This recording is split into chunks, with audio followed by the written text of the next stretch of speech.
But I want to get back to you with your request, which in response to your request, because I'm going to give you, I think, a little bit different spin than the show up to interviews on time. I'm going to talk more in terms of attitude, which I think is often a missing ingredient with students. So the first thing I thought I would talk about is the speeches they heard at graduation about taking on the world were a crock of shit. Firms want to hire the modern day equivalent of factory workers. So be ready to start at the bottom, not at the top, because even with a degree, most people are not going to land a great job right out of the gate. You need to be ready to take an entry level position, an internship, or temporary work to get your foot in the door. It's not glamorous, of course, but it's necessary, maybe a necessary step toward getting experience and building a network. Second point is you're not entitled to a job just because you graduated.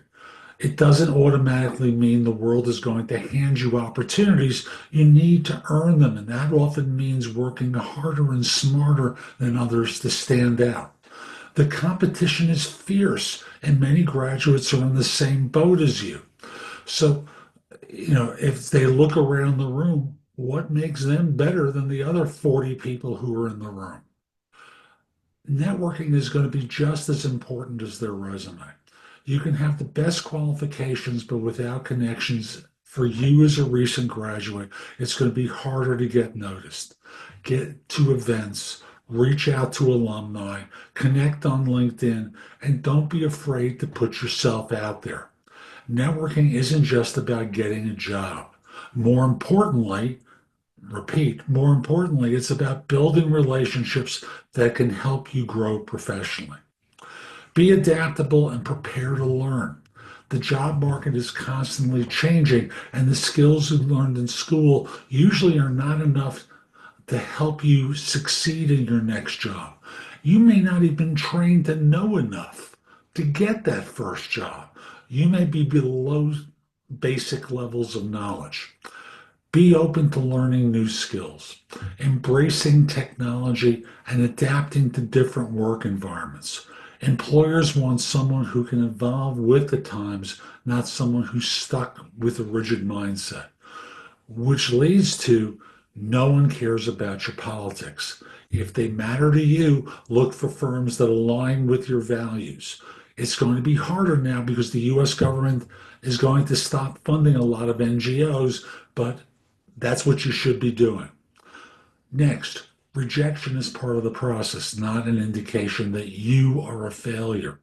Don't take rejection personally.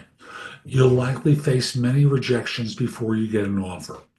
Each no is an opportunity to refine your approach, and whether that's improving your resume, your interview skills, or expanding your job search strategy. The key is perseverance. Last point I want to offer up. Talk about a kamikaze commitment to doing great work and putting in an effort. Firms are cutting back on staff. They like the idea of less experienced people, read that as less expensive people, rather than old folks who cost a lot of money. Use that to your advantage.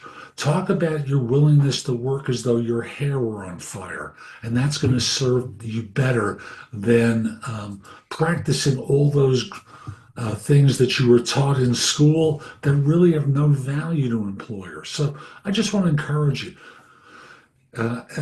them to start thinking a little bit differently. If they act like everyone else on interviews, they're going to be seen like everyone else, and there's going to be no reason for people to choose them. They could just as soon flip a coin. What can they do to stand out?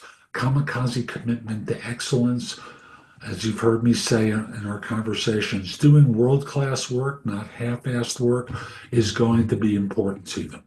Hope you found this useful. Have a great day.